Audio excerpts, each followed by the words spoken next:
Okay, hello everyone. Good evening and welcome to our Healthy Hearts session, our Tuesday program that brings you culturally tailored education from different nutrition professionals, our registered nutritionists, registered dietitians, public health experts, and nutrition academics. This month, we are celebrating women. It's International Women's Day. When is it exactly? But yes, we are going to use the whole month to have a series of topics that focus on issues that affect women throughout their lifespan, across the various stages. In today's session, we'll be talking about diets, nutrition, and fibroids and endometriosis, something that really is important to a lot of us Black people. I'd also like to say that if you want to catch up with some of the sessions we've done in the past, please check the CAHN's YouTube page or Facebook, and you see all the other topics we've done in the past. I'm your regular host, Dr. Heba Osei-Kwesi. I'm a registered nutritionist. I'm an academic. And so without much ado, I'm going to invite Na to first introduce herself and then take us through today's topic. So, Na, over to you. Hi, everybody. I hope you can hear me. Yes, we can hear you. Yeah. Okay, so my name is Nyarkoa Gyan-Mante. I'm a registered dietitian with the University of Ghana Nutrition Research Center. I work in a district hospital in Ghana as well as part of my job. I do stuff in research as well, various aspects of research, nutrition research, public health nutrition, basically. Without much ado, I think I want us to zoom into what we are going to talk about today. Please give me a few minutes and let me share my slides, and then we take it from there.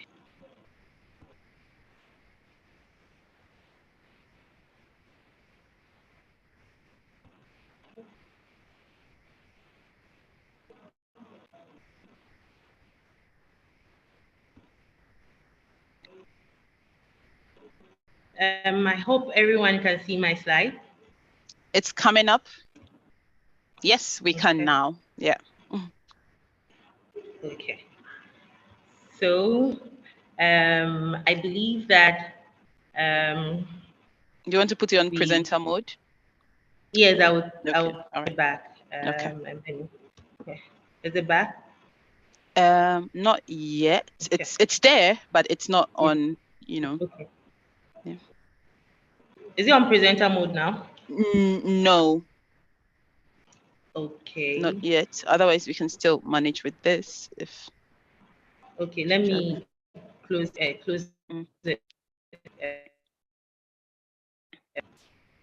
Share again.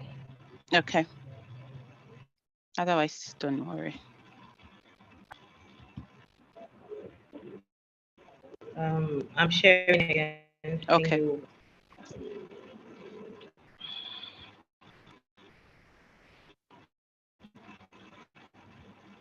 Okay.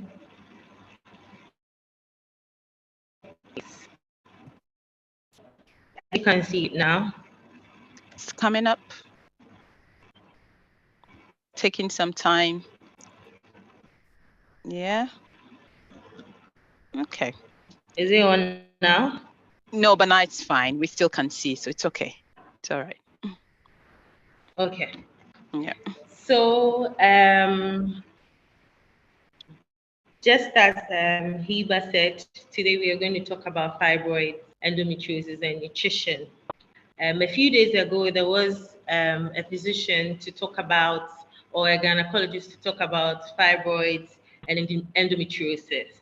I believe those of us who were able to make time and join that session have an idea of medically what you would describe, or what entails a little bit of knowledge on what fibroids and endometriosis is.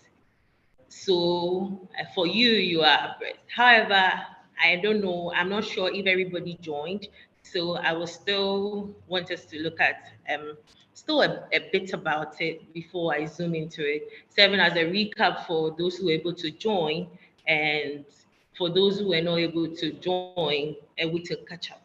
So for today, as our topic, endometriosis, fibroids, and nutrition, we will look at endometriosis, we look at the link between it and nutrition, we will look at some risk factors for endometriosis, and then what should you do if you have endometriosis, or ways to prevent, or ways to eat to help prevent that.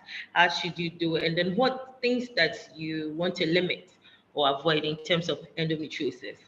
We would also look at fibroids, risk factors, how to live healthy even when you have fibroids, what to limit and what to avoid.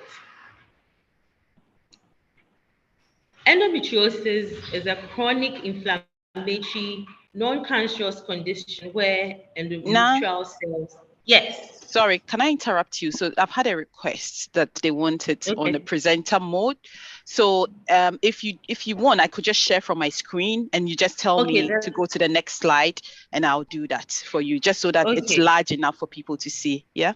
So I'll share from my end. And then you can just. I actually put it on presenter mode, but I don't know why it was not working. Why it's not? Yeah. Yeah. All right. So I'll share from here. It's okay. These things happen. Share. Hopefully mine works. Yeah.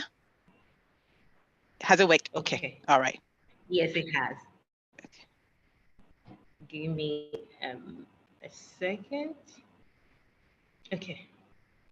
So, as I was saying, endometriosis is a chronic inflammatory, non-cancerous condition where endometrial cells grow outside the uterus. So this is a condition where endometrial cells are cells that are found within the walls of the uterus or the womb. So in endometriosis, those cells are not in the womb, but anywhere else apart from the womb. So when you look at the image on your left, there is a part of the womb exactly that is pointing outside. There's one on top of the fallopian tubes and one sitting on top of the reproductive system. Yes, those are all endometrial cells which have gone outside the womb. Endometriosis is seen in women of childbearing age, and it usually would affect, it's usually affecting 5 to 15% of women. The cause of endometriosis is unknown, but various factors come together or have been said to have a role or play a role in causing endometriosis. And some of these factors include genetic factors, inflammation, and then hormonal factors. For somebody who has endometriosis, some of the signs and symptoms would include pelvic pain, fatigue, increased pain during periods. So during menstruation, you have a lot of pain, and then you may experience some pain during intercourse.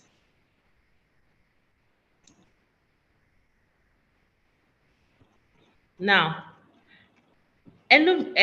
some lifestyle choices can increase your risk for developing endometriosis. Others would influence how quickly or how your endometriosis would progress. So whether you develop it or not, it depends on these choices that you make. Now, endometriosis is hormone dependent, and particularly it involves estrogen. And we know that food influences hormone production, maintenance, immune response, and even inflammatory responses. This goes to show us that nutrition can help to manage or treat endometriosis. Next slide, please. I've moved it on my end. Now, can you see? Yes, I can see it. Thank you. Okay, so some of the risk factors of endometriosis include you having a mother a sister or a daughter with endometriosis. As a woman, if you have any relative, mother, sister, or daughter who has endometriosis, your risk for endometriosis just went up a bit. Also, if as a girl you started your menstrual period at an early age, let's say before 11 years, your risk for endometriosis has gone up.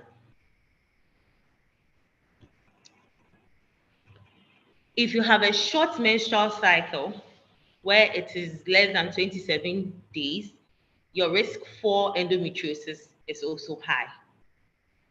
For women who have heavy menstrual periods that last more than 7 days are at risk for endometriosis. Women or ladies who have never given birth are also at risk for endometriosis.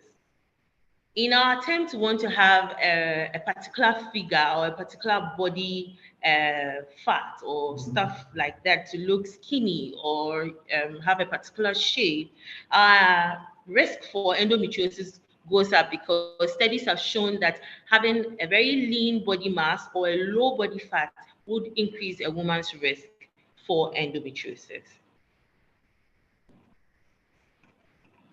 Next slide. Okay. Now, if your risk has gone up, if you already have endometriosis, if you're trying to make sure you don't develop endometriosis, what do you do? One of the things you want to do, and in relation to what we are talking about, we are focusing on nutrition. So one of the things nutritionally you want to do is to make sure that you are consuming foods that are high in fiber. Typical example, fruits, vegetables, legumes, and whole grains. Now, you want to look at consuming at least 30 grams of fiber a day, and the reason why you want to increase your fiber intake or take in a lot of fibrous foods is that the presence of fiber in the body helps to remove some amount of estrogen from the body. Remember, in endometriosis, there is a bit of estrogen imbalance. So consuming high fiber foods will ensure that some of some of the estrogen in the body is removed through the fiber. Eva, please go back. Back again. Thank you.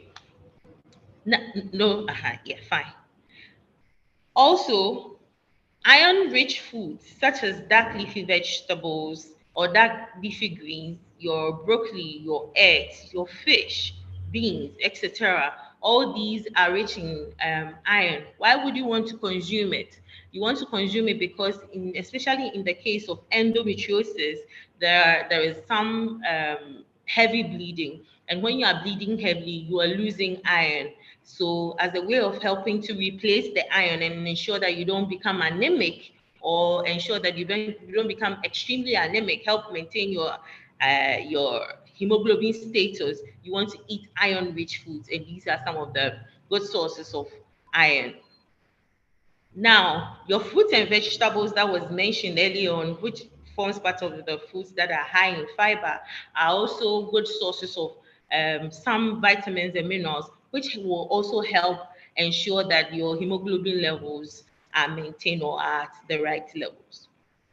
Foods rich in essential fatty acid, for example, omega-3 fatty acid. Omega-3 fatty acid is actually an anti-inflammatory fatty acid, and you are getting some from sardines, from salmon, from walnuts, from canola oil. And why you would want to focus on omega-3, as I said, is anti-inflammatory. In endometriosis, there is a lot of inflammation. So you want to eat foods that would help relieve some of this inflammation, which will in turn relieve some of the pain experienced during endometriosis. The monounsaturated fatty acids, which you can get from, or monounsaturated fats, which you can get from avocados, from your nuts and seeds, from your olive oil, etc., are also going to help ensure that the inflammation is reduced. So you always want to ensure that you are taking some of these foods which are rich in essential fatty acids to make sure your inflammation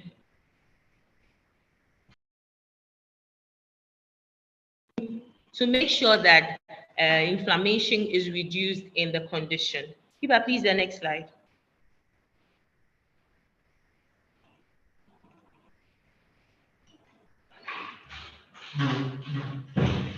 Hello, Hiba, can you hear me? Yes, can you not see? I've moved it. Oh, I can't see. Maybe it will take a few seconds to Right. load, but Okay. I think I can put. Yeah. Next slide is healthy living.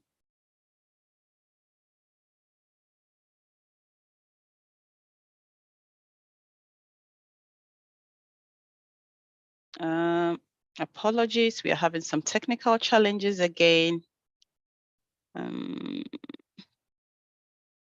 Let's just give a few. Hello? Yes, we couldn't hear you. Yeah, we couldn't hear you for. Okay. Yeah. Okay. Can you see the right slide now? Yes, please. Thank you very much. Okay. So to ensure that or to help manage your endometriosis, you want to eat antioxidant rich foods. And here again, your fruit and vegetable come to play. But your target is to ensure that most of your fruit and vegetables that you're consuming are of varied colors. So as you can see in the picture on the left, you are eating colorfully your vegetables, different fruits, ensuring that at least you're doing 1 to 2 servings of fruits and then 2 to 3 servings of vegetables daily at least. You from various sources, you're ensuring that you are getting these antioxidants, and these antioxidants help to remove free radicals, which play a role in worsening your endometriosis. Also, these antioxidants from these foods will ensure that it will help deal with hormonal imbalance. And because in endometriosis, you want to ensure that your estrogen balance is right, eating such foods would help. Foods containing magnesium and zinc are also contributing and ensuring that your estrogen is in a good balance. Green leafy vegetables like lettuce, legumes, seeds and nuts, including almonds, poultry like chicken or turkey. If you have to take red meat, you have to limit it to 2 low-fat servings per week and some shellfish. Now, for example, zinc is important because zinc plays a role in ovulation. When a woman ovulates, progesterone is also produced. Now, in the presence of progesterone, estrogen balance is checked. If the progesterone levels are low, estrogen may come up and it may put estrogen in an imbalanced situation that can worsen your endometriosis or put you at risk for endometriosis. One of the things you also want to do is to manage your weight. If you're overweight or you're obese, you want to ensure that you lose some weight, because excess fat in the body is grounds for more estrogen being produced. More estrogen, higher risk for endometriosis. And if already you have endometriosis, more estrogen means more complications or more challenges with the the endometriosis. Now, you can't manage your weight without exercising. So, as part of your weight management, when you are watching what you're eating, you have to also exercise. Exercise has so many benefits. Apart from its benefits in endometriosis, you want to, it also helps put you in shape. It helps to prevent cardiovascular disease. It puts you in a healthy body status. So, you want to exercise. Supplements are another thing that are given can be given when a woman has endometriosis. Due to our eating habits or our lifestyle choices, foods that are rich in all the vitamins and minerals that are necessary to control our endometriosis or to prevent us from having it are reduced. So, for example, somebody who is a vegetarian or strictly somebody who is a vegan might be at risk for not having or or for not getting good sources of zinc, so would have to resort to some sort of supplementation or fortified foods to acquire these vitamins and minerals. But if they are not going to be getting it from fortification, then supplementation or getting supplements containing zinc, vitamin A, vitamin E, vitamin C, and even the B vitamins would ensure that you are in good status, your estrogen balance is in good status, so that your endometriosis doesn't worsen or you do not develop it if you already are at risk for endometriosis. Keep on next slide.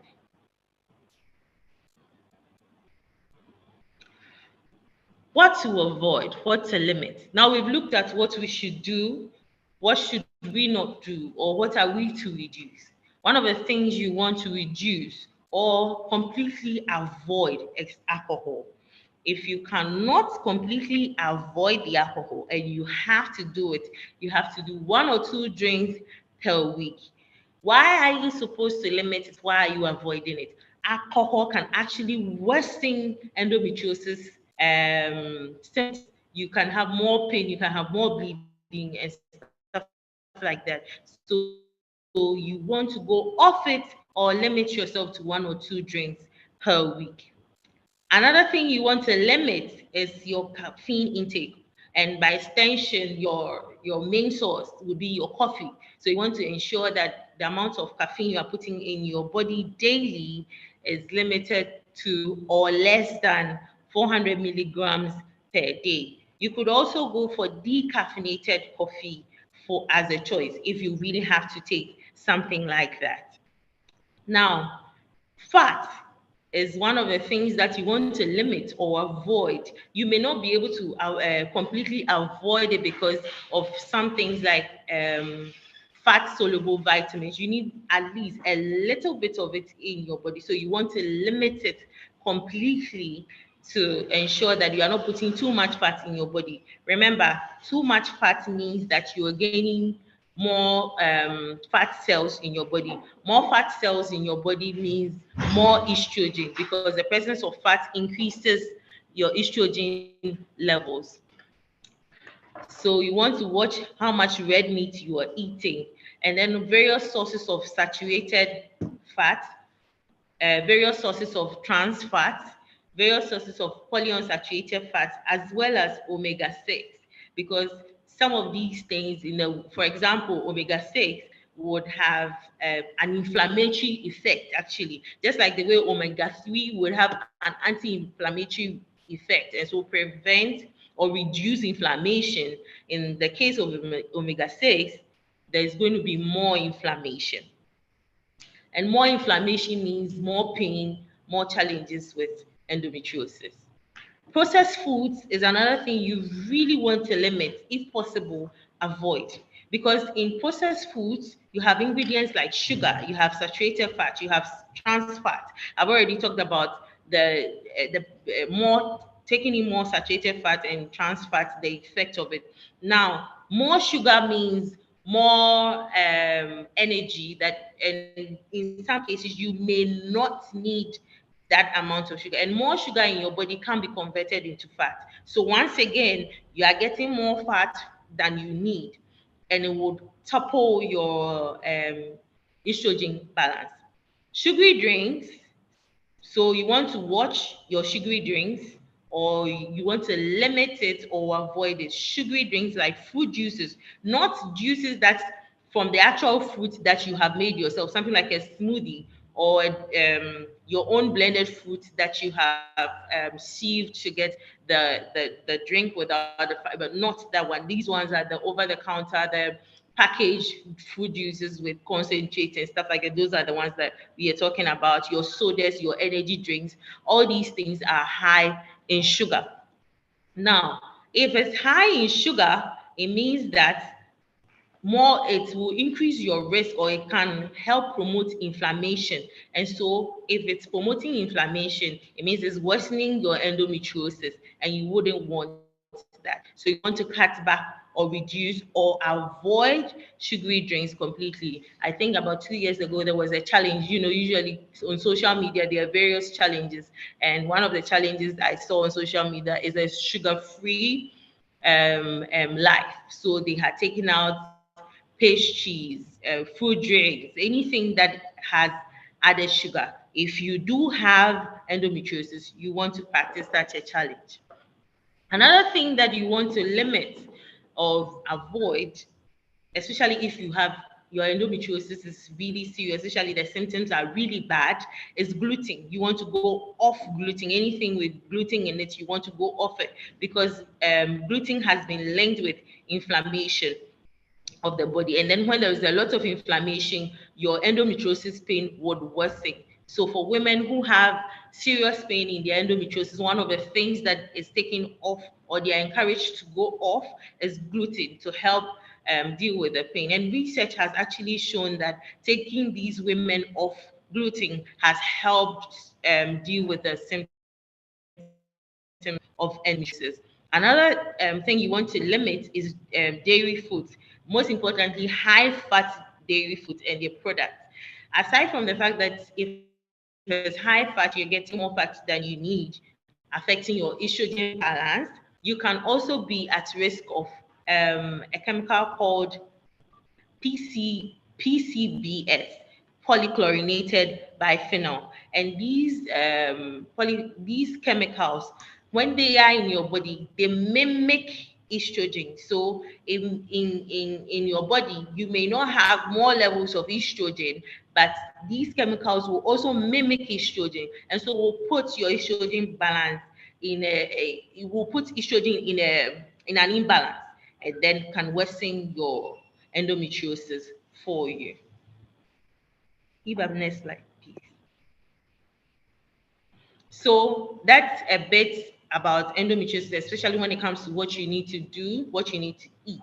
Now let's look at fibroids. Next slide. Okay. So fibroids are abnormal, non-cancerous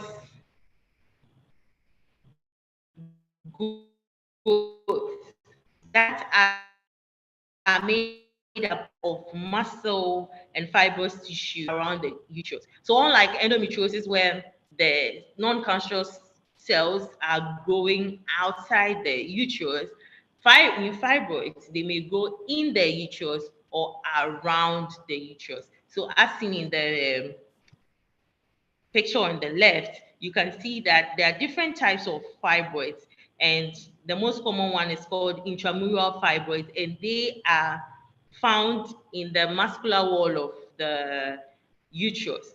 So they will grow in the wall of the uterus. The subserosal fibroids form outside the uterus, whilst the submucosal ones will develop in the middle layer of your uterus or your womb. Next slide, please. The other types of fibroids anyway. Now, just like endometriosis, the cause of fibroids are unknown, though common in is the cause is unknown, but fibroids are very common, and it's usually occurring in women aged between 30 to 50 years.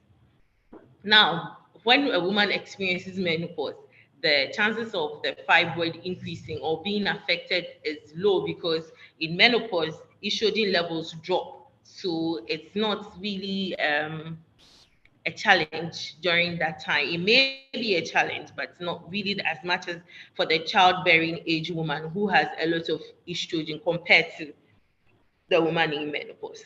Now, two in three women develop at least one fibroid at some point in their lives. And in fibroids too, you experience some heavy bleeding, but this time around, it can happen between your periods or during your period. Now, your menstruation can last longer than usual, and then you have increased menstrual cramping. You can experience pain in your pelvis or lower back, and just like endometriosis, you can also experience pain during intercourse. And in fibroids, there are increased urination.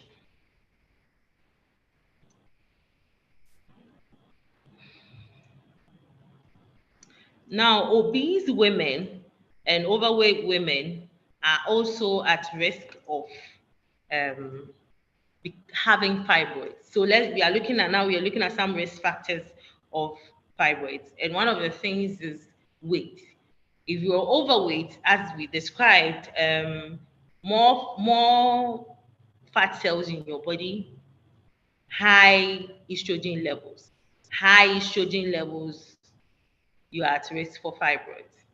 Just as we mentioned previously, women in the childbearing age between 30 to 50 are also at risk for developing fibroids. Women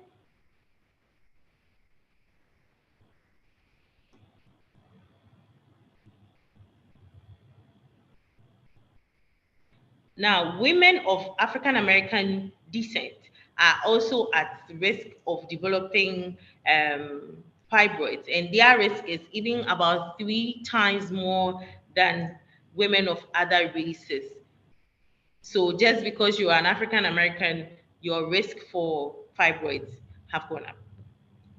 Women with family history of fibroids, so if you have an auntie, you have a mother, you have a sister who has fibroids, just by that, your risk for fibroids have gone up.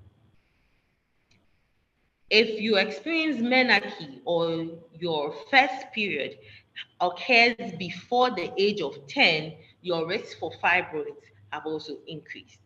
Now, because of lifestyle, because of work, because of activities, a lot of us are not exposed to early morning sunlight so that we get some vitamin C, and sometimes due to climate or our geographical location, we are not exposed to early morning sunlight.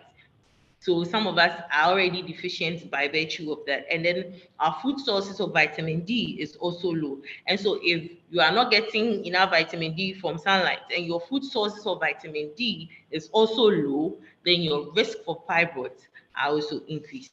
So you want to watch your intake of vitamin D. Here too, with fibroids, alcohol consumption increases your risk for fibroids. One thing I also want to add is that alcohol has been associated with a lot of medical problems, a lot of health problems, including cardiovascular diseases and cancer. So you want to ensure that if you have to take alcohol, you are not over consuming it. You are taking it within good ranges so that you do not increase your risk, not just for fibroids, not just for endometriosis, but for various other health conditions. Some researchers have also shown that high blood pressure is associated with fibroids, because most of the women who were in these researches who had fibroids also had high blood pressure. So we want to watch our blood pressure to ensure that at regular intervals we are getting a check, we are making sure we are in blood pressure levels are in good ranges so that it doesn't go up and increase our risk not only for fibroids but for other health conditions. Give a next slide, please. So if you have fibroids, if you want to reduce your risk for fibroids, just like in endometriosis, you want to increase your fiber intake. So you want to increase your fruit intake, you want to increase your vegetable intake. So usually if you are not taking fruits, you can start by taking at least one a day and then progress from there. Let's say if it's banana, you try and take at least one banana a day, and then you go from there. If it's an apple, one medium-sized one a day, you go from there and try and vary it. Do not just stick to one fruit or one type of fruit and say that's your favorite. So that's the only one you're going to eat. I would encourage you to eat in variety, because various fruits have various nutrients readily available in them, and you would want to eat from all these fruits to ensure that you are getting various nutrients from them. So you want to eat your fruits, you want to eat your vegetables, which is serving as a source of antioxidants for you. In fibers, to consuming foods that are high in antioxidants is very important. You are consuming your high fiber foods because you want to ensure that your estrogen is balanced, just as we talked about in endometriosis. In fibroids too, you need fiber to help with estrogen balance. Another thing that is rich in antioxidants is green tea. Sorry, is green tea, and you want to ensure that you put it in you inculcate it in your daily dietary habits or things that you consume, because green tea contains several antioxidants, and a study showed that one of these antioxidants, which is called epigallocatechin gallate, which is necessary because it may help with the growth of fibroids by bringing down the inflammation and high estrogen levels. You would want to ensure that daily, especially if you have fibroids, one of the things you want to do daily is to take at least a cup of green tea to ensure that this particular, if not all the antioxidants available, this particular antioxidant will be available, help deal with your inflammation and estrogen levels. Another thing that we talked about earlier was blood pressure. So if you want to live healthy as somebody with fibroids, you want to on a regular check your blood pressure, ensuring that it is in good ranges. Aside from that, you want to have healthy eating habits that promote you having good blood pressures. So you want to watch your sodium intake. Includes sodium from natural sources and sodium in processed food. Almost all processed food has some amount of sodium added to it. So as you're watching your intake of processed foods, one of the things you want to watch is how much sodium is going in there, because you want to monitor your blood pressure to ensure that your blood pressures do not go out of range and increase your risk for fibroids or worsen your fibroids. One other thing we talked about is maintaining a healthy weight. So if you find out that you have fibroids, if you're at risk for them, if you don't want to develop them, and you have a high weight, one of the things you want to do is to lose weight. Not only do you want to lose the weight, but you want to lose the weight and maintain a healthy weight. So you need to lose the weight, ensuring that your BMI is not over 30. And if it's around 29, usually overweight is from 25 to 29. But we usually would prefer that even if you're overweight, you are not obese, so your BMI is not above 30. So if your BMI is above 30, you want to come down and ensure that it is within 25, at least it is below 29. And if it is within 25 and 29, you want to bring it down a bit into the right range or the normal range for the BMI, and that will help with managing your fibroids. And as I said early on, you cannot lose weight without adding exercise. You can do that, but it's more effective if you add exercises. So you want to exercise regularly. Apart from fibroids, apart from endometriosis, exercise has so many benefits. It helps to relax you. It helps boost your mood. Makes you active, put your heart in good condition, stuff like that. So aside from your fibroids, you exercising regularly is going to be of a lot of benefit to you. Another thing you want to do is to reduce your stress levels. And one thing that can help reduce your stress levels is exercise that I have talked about. Another way of reducing your stress levels for people who have very, very tight schedules, you want to sit down and plan your schedule all over again. You want to ensure that you have time to relax, time for other things. It's not all work throughout, because so much of that would increase your stress levels. Have time to relax, have time to exercise, have time to interact with people. It all helps so that your stress levels are reduced for your, and so do not worsen your fibroids for you or reduce your risk for having fibroids. As we talked about in endometriosis about supplementation, in fibroids too, you want to do some form of supplementation, especially for people whose intake of various foods that are high in vitamin and minerals that are very low. You want to give them some sort of supplements that are rich in vitamin B1, B6, magnesium, and then once again, omega-3 fatty acid to help deal with the condition.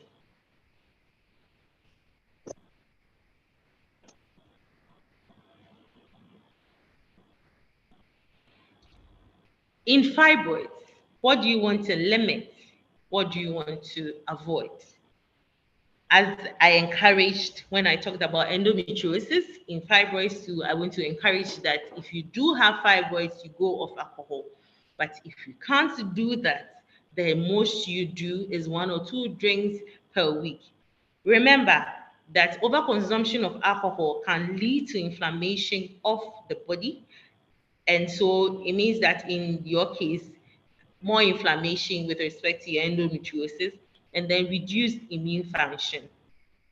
Now, when you reduce your alcohol intake, or you are not, and you are doing at most one or two, sorry, 1 or 2 drinks per week, or you're not doing at all, the absence of it will help promote a healthy balance of your hormones. So this means that if you are consuming more alcohol than you should, you are putting your hormones in an imbalanced situation. And an imbalanced situation is increasing our risk for fibroids. We talked about fats already in endometriosis, and in fibroids too, fats play a role. The presence of so much fat in the body is going to put our estrogen in imbalance. So as we go through, we realize that having more fat in the body is not going to help us. So we want to limit it or avoid it. If we can't completely avoid it, we want to ensure that our sources of fat are not from the saturated fat, it's from the monounsaturated sources. We are not consuming a lot of processed foods which contains a lot of trans fats, which may not be good for our health. We also want to watch how much processed food we are consuming. And then watch how much refined carbs are coming from these processed foods. So we want to always ensure that you are reading labels. You want to read labels to see if there is added sugar, how much fat is in there, how much saturated fat is in there, and all of that. You want to do that because sometimes, for example, for sugar, there's added sugar and it is hidden. So they may not write added sugar or something like that, but you will find, for example, fructose corn syrup. That is another source of sugar from your food label. So you want to read food labels whenever you are getting a processed product so that you are not consuming high quantities of refined carbohydrates or added sugar or fat that you don't want to consume. So you want to read food labels to find your hidden sugars and your hidden fat. You also want to avoid or limit your sugary drinks, and I would encourage that instead of getting your the fruit concentrates, rather get the fruit and juice them or convert them into smoothies. And there are various combinations for smoothies online that you can do, various varied combinations, really nice, really sweet, really tasty flavor, everything just right, as compared to you just consuming the fruit concentrate or soda drinks. You want to switch to such smoothies, and the benefit of it is that it is going to be your source of fruit that you're consuming. And as we talked about, you are getting your fiber, you are getting your antioxidants, you are increasing the absorption of something like iron, which is necessary in a case of endometriosis or even fibroids. So you want to limit that. You want to ensure that your dairy products, which are high in fat, or dairy itself, which is high in fat, you want to limit it and go for low fat options of dairy. In fact, in some women, in some researches, women who had fibroids and went off dairy products saw improvement in a bit of it. So you want to see if going off dairy would help manage the fibroids.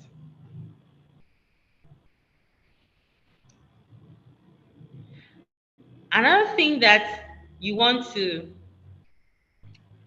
limit or avoid is hormone disrupting chemicals. Now, hormone disrupting chemicals may be natural or artificial or synthetic. An example of a hormone disruptive chemical, which is natural, is called a phytoestrogen, and you can find some of these phytoestrogen in soy. So if you have fibroids and you want to avoid hormone disrupting chemicals, one of the things you want to avoid or limit completely the intake is soy. Now, therefore, either the natural or synthetic hormone disruptive chemicals, what they do is that they put your endocrine in, they throw off your endocrine balance. So your estrogen level chemicals into your body is because they leach into your body through your skin or food. So you want to limit coming into contact with these chemicals through something like fertilizers, pesticides, non-stick coating cookware. So you want to ensure that the fruits you are getting, or the vegetables, your fruit, your food in general that you are getting, you're organic. You're ensuring that where you are getting them from, the pesticide levels and the type of fertilizer and everything is not in so much high levels, especially when you have fibroids. Your cookware, your non-stick coating, how is it? Is it leaching into your food as you cook? That can also affect you, and that can disrupt your estrogen balance and cause your fibroids to worsen. For smoking, you have to stop. You have to avoid it because experts believe that smoking can increase your period pain because reduces the amount of oxygen that gets into your pelvic region. Now, as we already looked at, whether fibroids or endometriosis, pelvic pain is present. Now, imagine you are in your menses and you are in pain, a lot of pain, and you're already smoking. You're already in pain. Smoking is reducing the amount of oxygen getting into your pelvic region. So you are worsening your pain by so many times, and you don't want to do that. So you want to ensure that for smoking, if you were smoking, you want to stop completely, whether you have fibroids or not, because smoking is not good for your health. Keep our next slide, please. So this today, with what we have looked at, with what we have talked about, with what we have all learned, what are you taking away? Whether you have fibroids, whether you don't have fibroids, whether you are at risk for fibroids or endometriosis, you want to ensure that you are eating healthy. So you're at every sitting of a meal, you are having a balanced diet. You are eating healthy by consuming fruits and vegetables daily, 1 to 2 servings of a fruit at least for a day, and 2 to 3 servings of a vegetable or vegetables at least a day, and then ensuring that all of these are from varied sources, so not just monotonous food intake of fruits or vegetables, but colorful ones, different ones, to ensure that you are healthy or you are eating healthy. Now, if you are eating healthy, it's very likely that your weight would become healthy. So if you are going to ensure that you are preventing endometriosis or fibroids, or you are reducing your risk, or you are managing your endometriosis or fibroid, you maintain a healthy weight. And you cannot eat healthy and not exercise and expect a healthy weight. So they go hand in hand. You eat healthy, you exercise regularly to ensure you are maintaining a healthy weight, or it's helping you to reduce your weight to a healthy weight.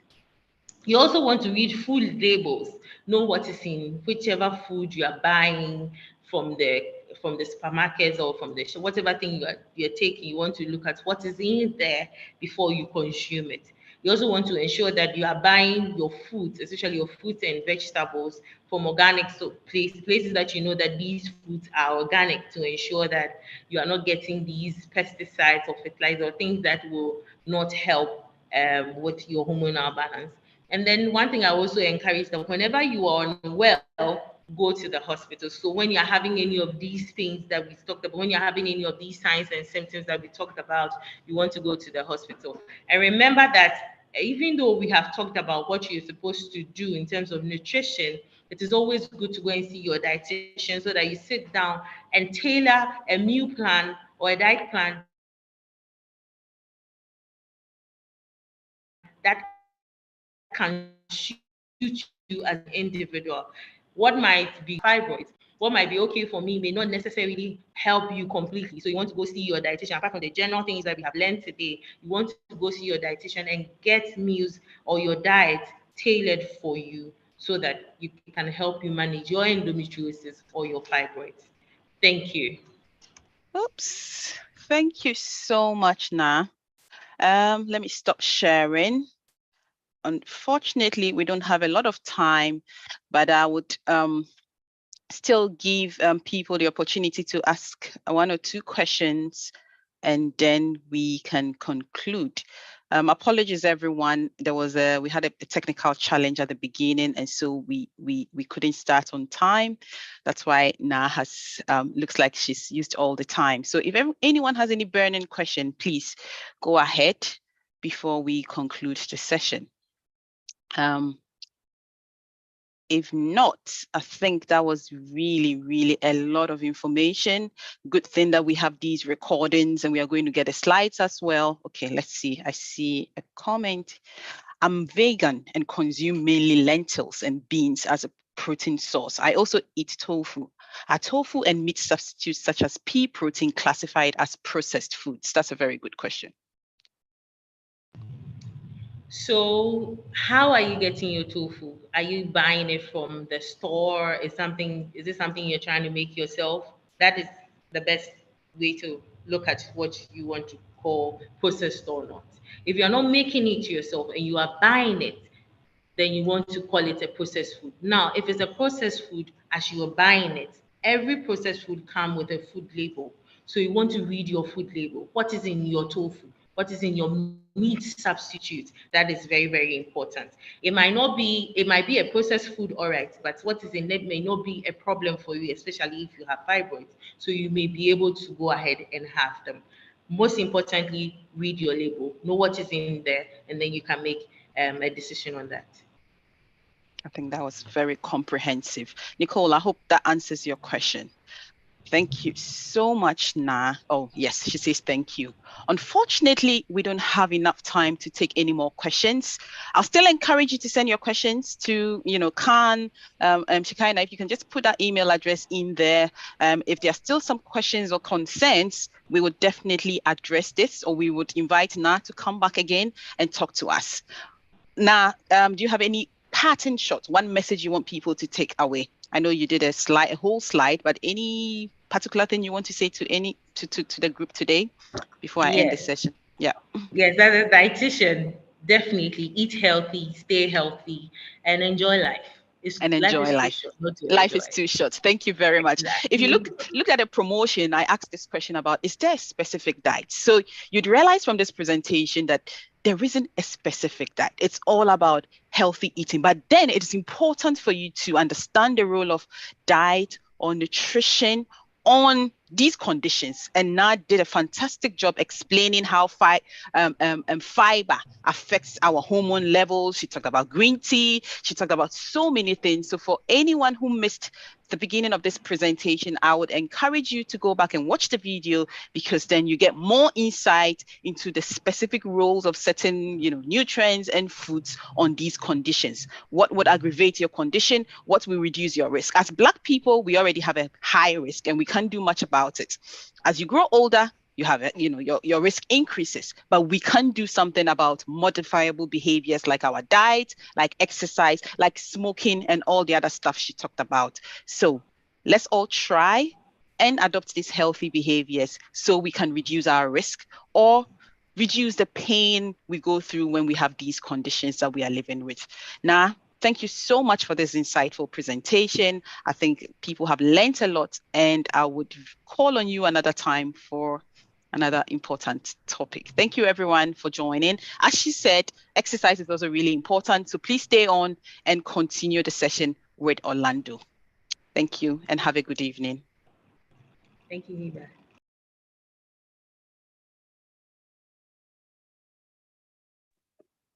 Thank you, Dr. Hiba. And good evening, everybody. Welcome to week 3 of Pilates. So for today's session, you'll need a mat, plenty of space, and plenty of water. All right, so we're bang on time now. Let's get straight into it. We're going to start off with a light warm-up, okay, a low impact warm-up. We've got 4 moves to get through, and each move we're going to work for 60 seconds at around a 4 out of 10. So with 10 being the hardest you ever worked and 0 being sat on the couch doing nothing. All right, so each warm-up move, I want you to work at a 4 out of 10. All right, so we're going to start off with high knees, okay? So static high knees. So none of this, just here and here for 60 seconds. All right, 1 second. Get these shoes going.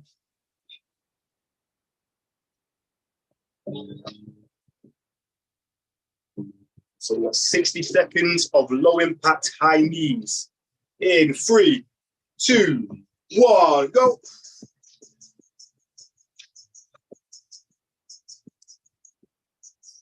Nice and light.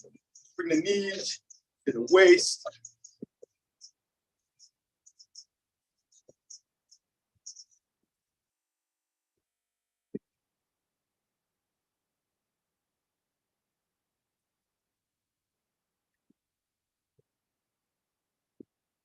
Back going, people.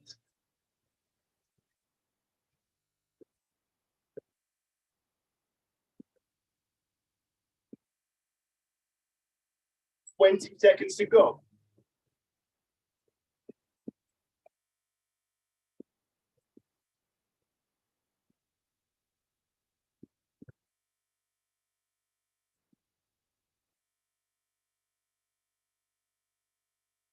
Five, 4, 3, 2, 1. Okay, next move. Heel flicks. But again, we're going to do static. So more, as opposed to here, just going to go 1, 2. Okay, get ready. 3, 2, 1. Let's go. Static heel flicks.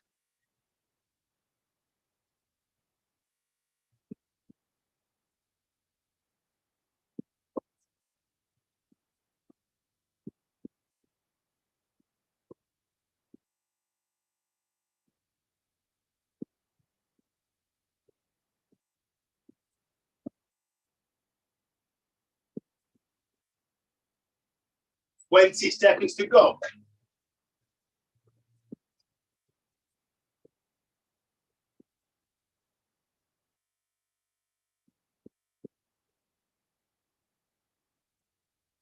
Last 10.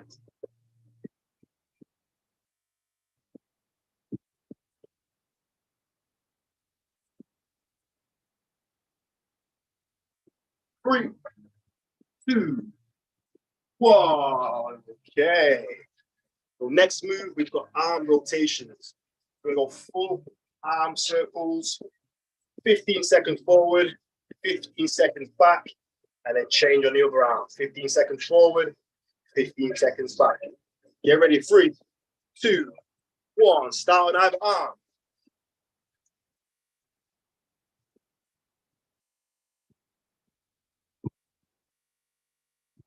Nice and light.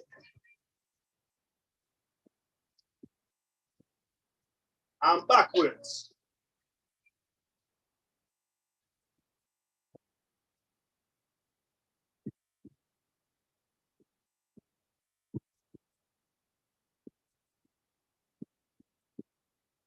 Change arm.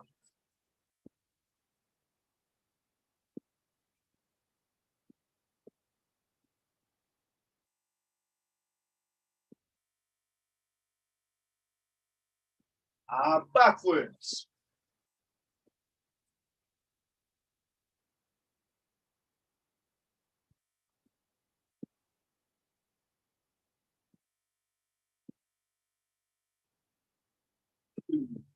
One time. Okay, last one. We've got jogging on the spot. Okay, so we're going to spike that heart rate up a little bit before we get into our main stretches. So just nice and light, jogging on the spot. 60 seconds. Get ready. 3, 2, 1, go.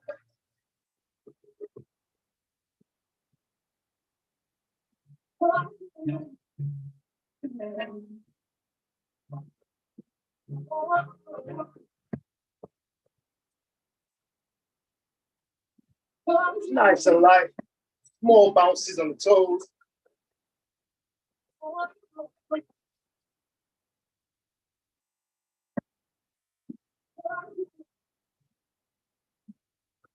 Check that body out.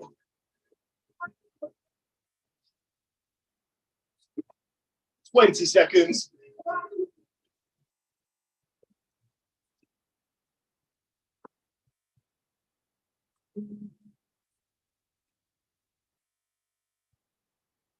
That's 10.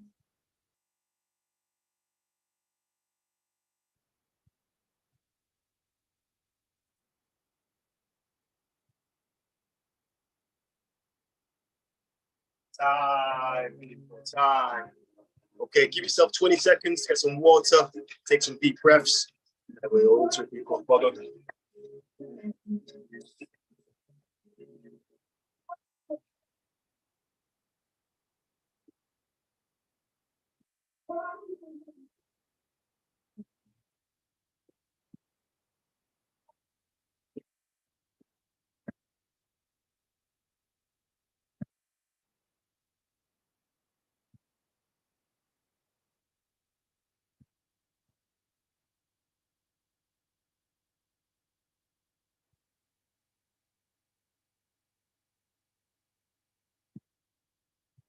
Okay, people, back to your spaces now.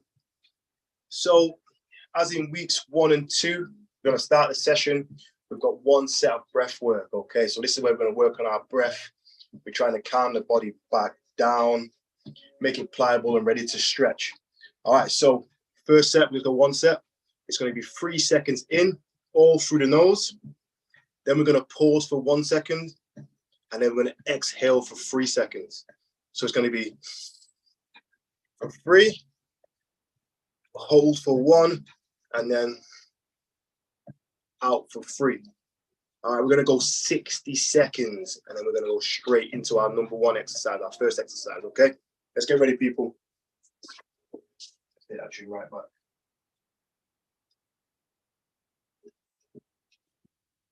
So 3 seconds, inhale, pause for 1, 3 seconds, exhale. Get ready, go.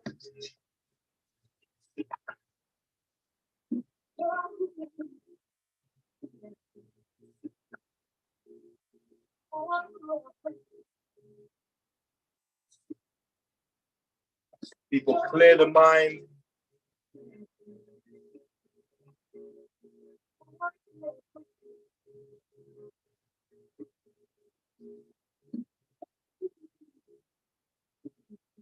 Halfway now.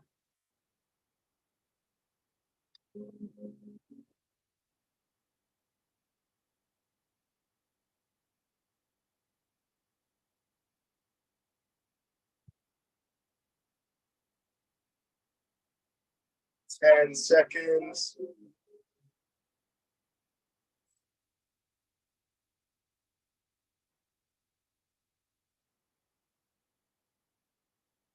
Two, 1, outside. Okay, 10 seconds.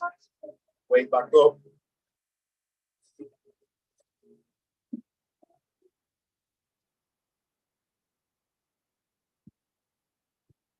All right, people, bring your mats in now.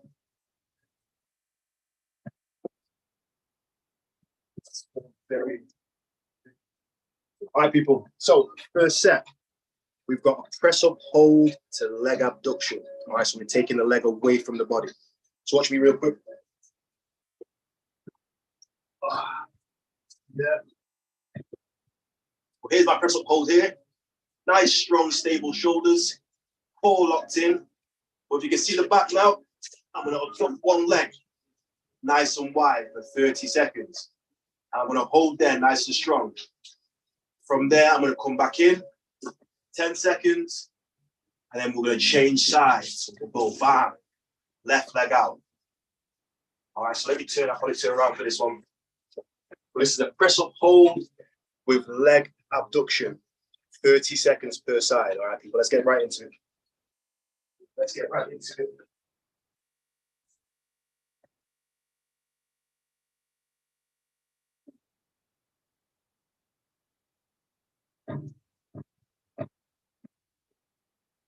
Okay, start off on either leg. So strong press up, legs together, bring one out to the side. Either side. Let's get ready, people.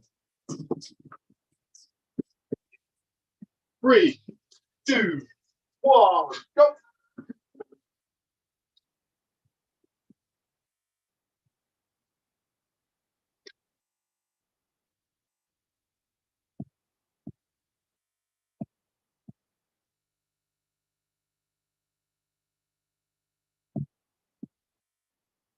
Hold.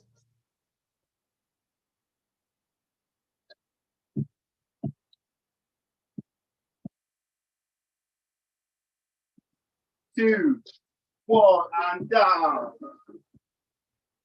Down to 10.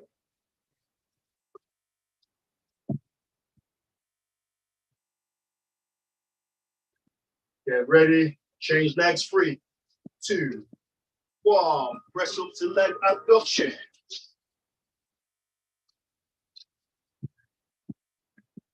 Keep the back nice and flat. Keep the bum nice and tense. Keep the abs nice and tense. And breathe.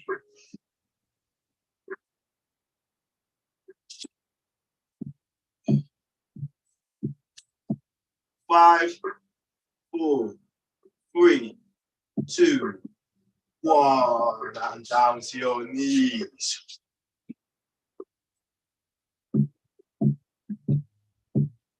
One down, 1 to go.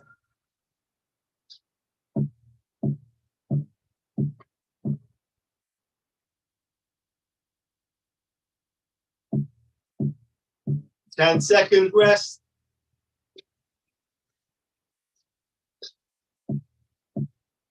So we're going back to the leg you started with. Get ready. 3, 2, 1. Give me 30 seconds, people.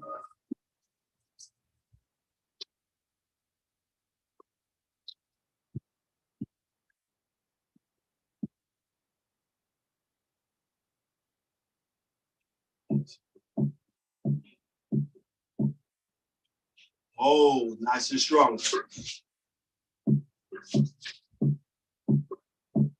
5, 4, 3, 2, 1, and down for 10.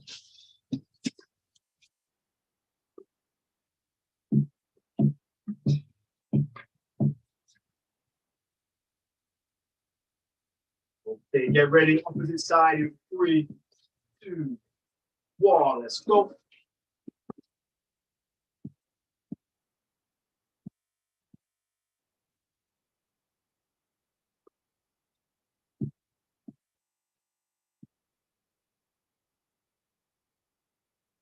Hold.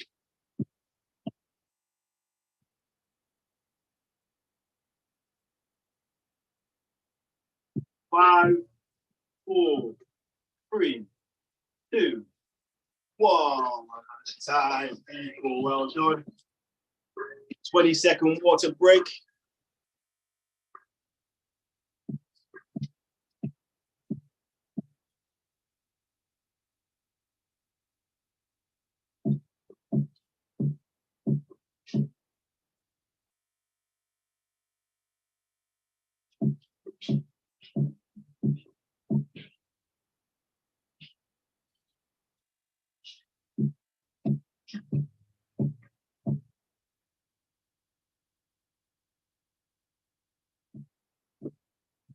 Okay, people, back to your spaces. All right, so the next move we've got is called the saw. So we're working on flexibility and mobility in the hamstrings and the hips. Also, I'm working on stabilization in the spine, okay, in the spine, upper back, lower back. So here's the move here.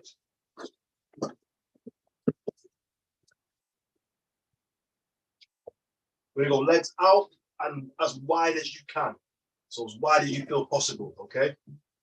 Once there, bring the toes back, okay? Bring the toes back and expose the heels. From there, we're gonna go arms here and torso nice and tall. And we're just gonna hold there for 60. All right, so legs as wide as you can so you feel that stretch in the hamstrings, which is the back of the legs. Point the toes towards you. Torso nice and tall, arms up like so. Okay, let's get ready, people. Let's get ready. Let's go in 3, 2, 1, go. .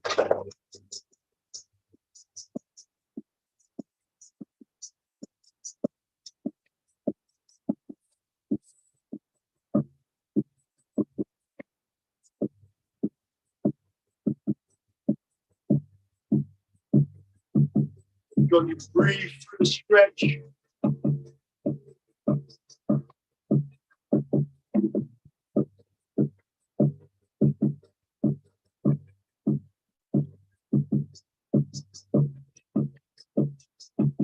It's 20 seconds to go.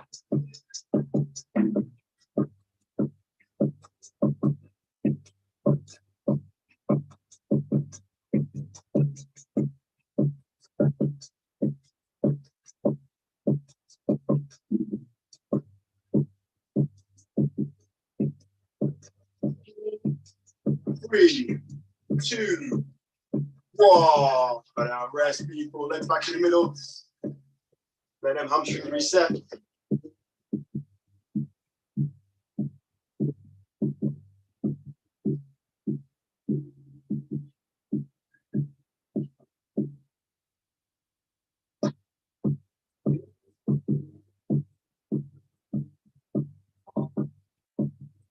Okay, people, let's go. Set number 2. Get ready.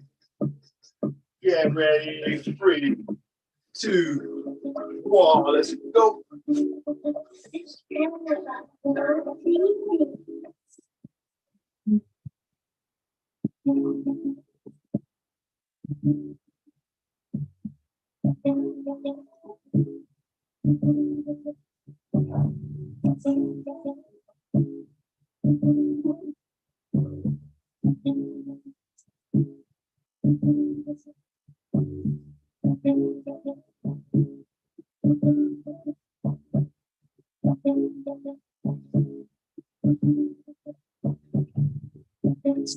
Seconds.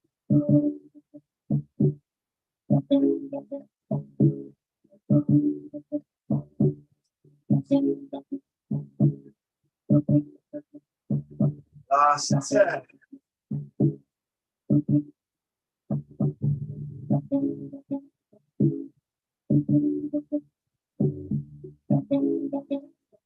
Three, 2, 1. Time, people.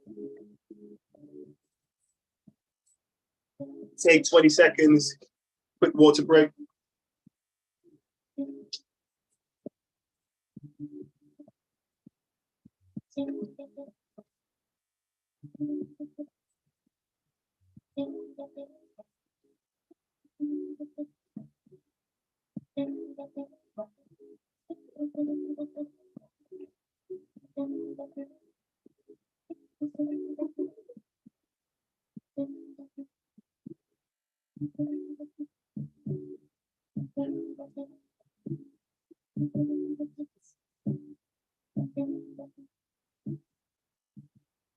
Okay, people, last move. So our last move is called thread the needle. All right, so we're working on flexibility in the neck, upper back, shoulders, and torso in general, okay? So watch this move now.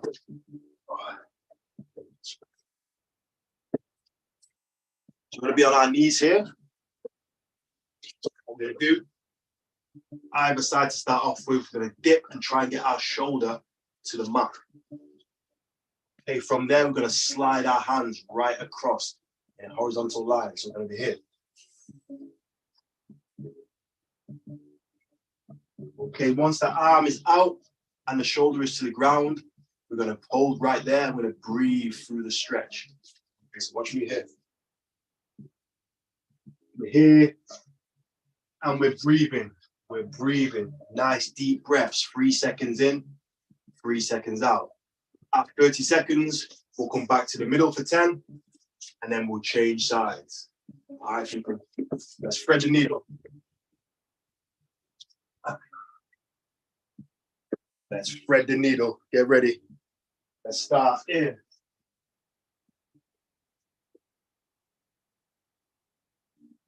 Let's go in 3, 2, 1. Let's go. Let's thread the needle, people.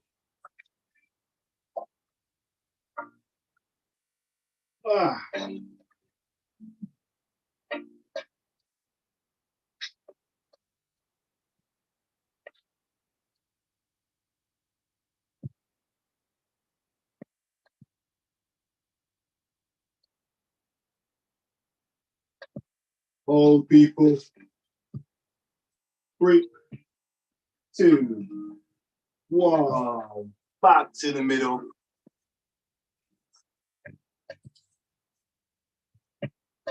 We're going to go opposite side in 3, 2, 1. Change sides.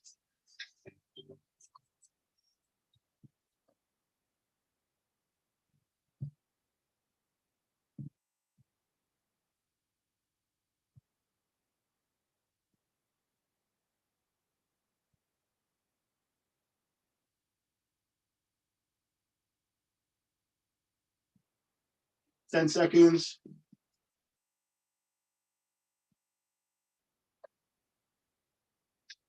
4, 3, 2, 1. And off. Woo. Stretch that off. One more set coming your way. So we're going to go back to the side you started with.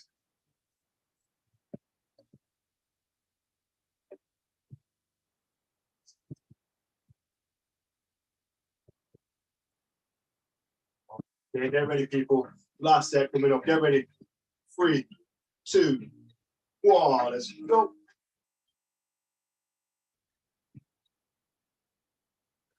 Oh.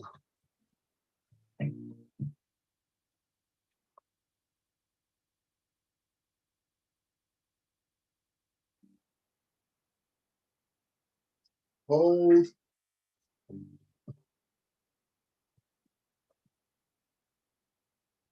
4, 3, 2, 1. Back to the middle for 10.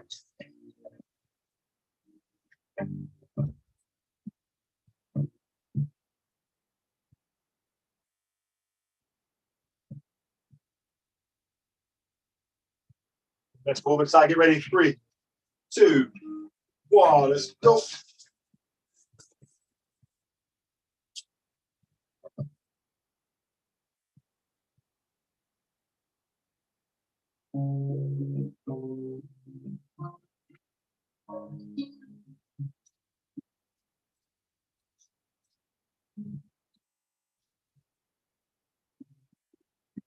Ten seconds.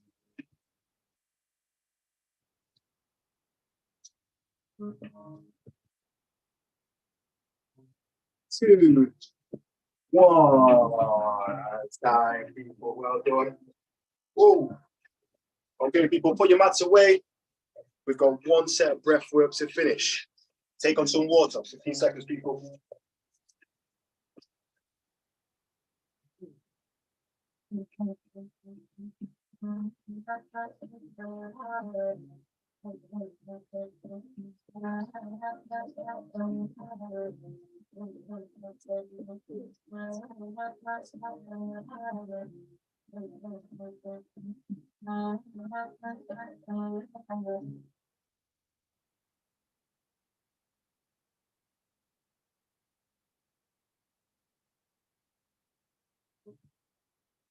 All right, people, to finish up, we've got some breath work.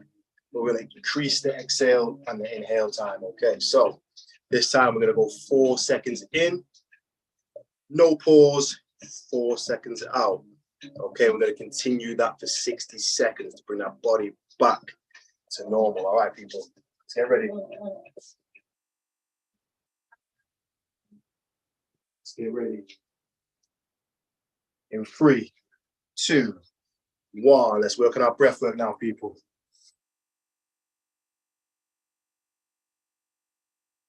4 in, 4 out.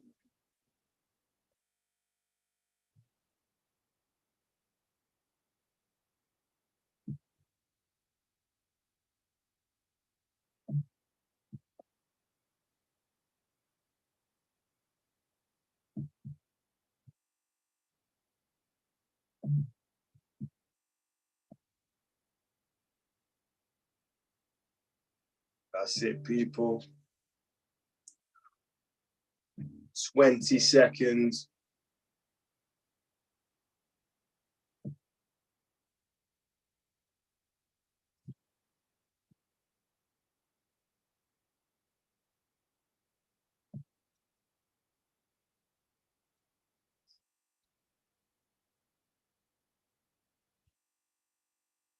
3, 2, 1.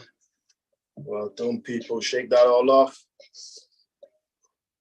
And that's time. Well done. Shikani, are you around? Yes, I'm here, Orlando. Amazing workout, amazing workout. You guys can type in the chat or use the comments on Facebook and YouTube to let us know how you found that workout. And Orlando, is it our last Pilates session next week? Yeah, so it'll be week 4 of 4 next week. So again, some new moves coming your way. These moves are really great because, like I said, it's opening my body up as well. So I'm feeling stretches that I've never felt before, in places I've never felt before. That's amazing. That's amazing. That's amazing. And we'll also have another seminar session next week as well. So you can join us at 6 p.m. next week. We'll see you all later. Bye. Take care, everyone. Enjoy, people. See you later.